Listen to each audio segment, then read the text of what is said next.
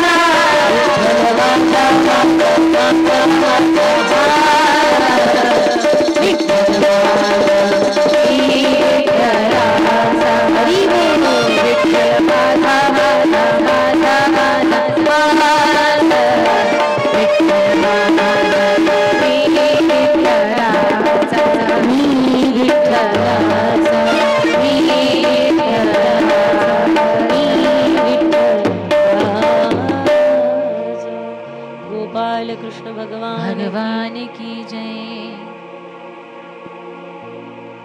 आपला नेवाशाचा 255वा हा मोहिनी राजाचा यात्रोत्सव आपल्या सर्वांच्या दृष्टीने एक नक्कीच सगळ्यांना लक्षात राहील, कायम स्मरणीय राहील असा होईल अशी एक आपल्याला चित्र मला दिसायला लागलं आहे. आज आपल्या उत्सवाचा 3रा दिवस आहे.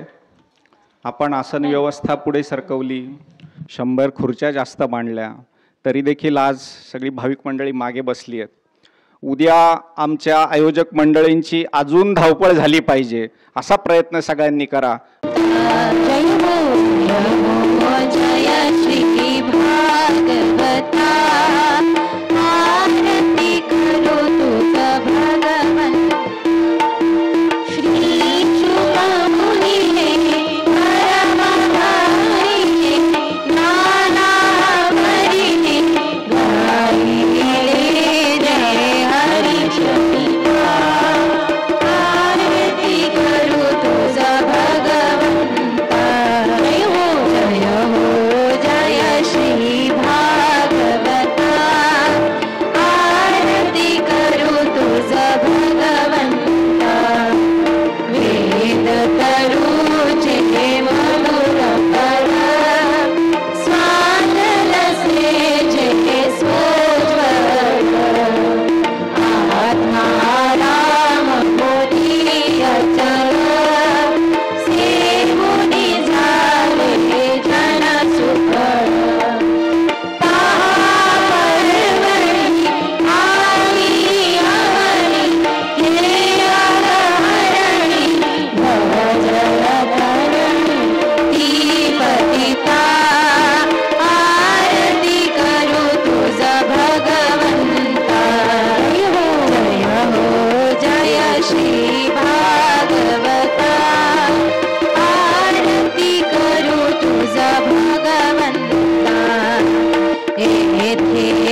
त्याचे शिर छेदिले ग्रासिले रविचंद्रा ग्रहते कोणी झाले आरती विष्णूची जय महाराज शक्ती आरती विष्णूमूर्ती प्रसिद्ध निवास जिथे प्रवरावाय ते प्रवास तुझा भूमी वैकुंठ आहे हत्ती मुक्ती शिबिर पाये देव भजन राये गोसाई नंदन मने कृपेने पाये आरती विष्णुमूर्ती जय मालय शक्ती आरती विष्णुमूर्ती आरती ज्ञान राजा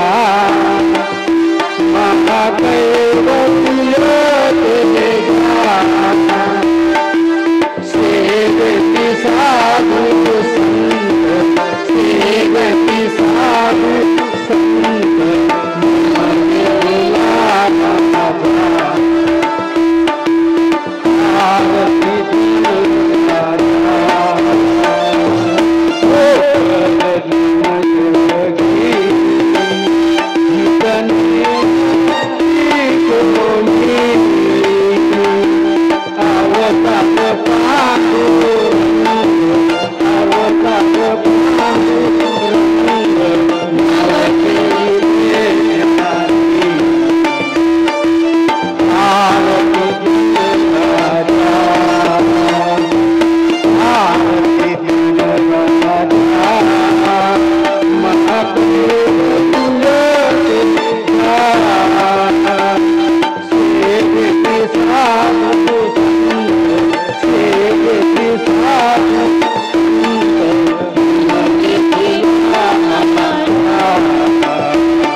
त्वमेव माता च पिता त्वमेव त्वमेव बन्धु च सखा त्वमेव त्वमेव विद्या द्रविणं त्वमेव त्वमेव सर्वं मम देव देव गालीन रोतांगण वंदीन चरण तोळ्यानी पायीन रूप तुझे प्रेमे आईन आनंद बोली भावे वारीन बने नमा त्वमेव माता च पिता त्वमेव त्वमेव बन्धु च सखा त्वमेव त्वमेव विद्या द्रविणं त्वमेव त्वमेव सर्वं मम देव देव काये देवाच्या मनसे देवा बुद्ध्यात्मना वा प्रकृती स्वभाव करो यत् सकलं परं नारायण